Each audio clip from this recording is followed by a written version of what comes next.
السلام علیکم ورحمۃ اللہ وبرکاتہ نحمده ونصلی علی رسوله الکریم اما بعد فاعوذ باللہ من الشیطان الرجیم بسم اللہ الرحمن الرحیم الحمدللہ آج ایک مرتبہ پھر ایک اہم مسئلے کے ساتھ آپ کے سامنے حاضری ہوئی ہے۔ وہ مسئلہ یہ کہ پشاور سے محترم جاوید صاحب نے سوال کیا ہے۔ ان کا سوال یہ ہے کہ حاجیوں کا استقبال کرنا شرعا کیسا ہے۔ ان کا کہنا یہ کہ حاجی حضرات جب حج کی سعادت حاصل کر کے واپس آ جاتے ہیں تو ان کے عزیز و اقارب، ان کے رشتہ دار، ان کے دوست و احباب وہ ایئرپورٹ جاتے ہیں، وہاں ان کا استقبال کرتے ہیں، ان سے ہاتھ ملاتے ہیں اور ان سے دعائیں کرواتے ہیں، ان کے گلے میں ہاتھ ڈالتے ہیں اور نعرے لگاتے ہیں وغیرہ وغیرہ۔ آئے شرعاً ایسا کرنا جائز ہے کہ نہیں؟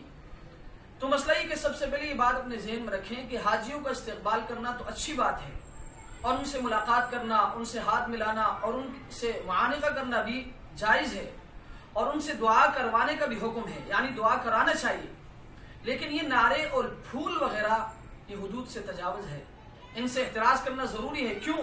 اس لیے کہ خدا نہ خواستہ اگر آپ کے اس عمل سے آپ نے اس کے اوپر پھول ڈال دیا یا آپ نے نعرے لگایا اور آپ کے اس عمل کی وجہ سے اگر اس کے اندر عجب اور تکبر پیدا ہو گئی تو ان کا حج ضائع ہو جائے گا۔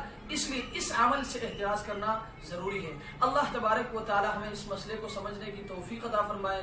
وآخر دعوانا ان الحمد للہ رب العالمین۔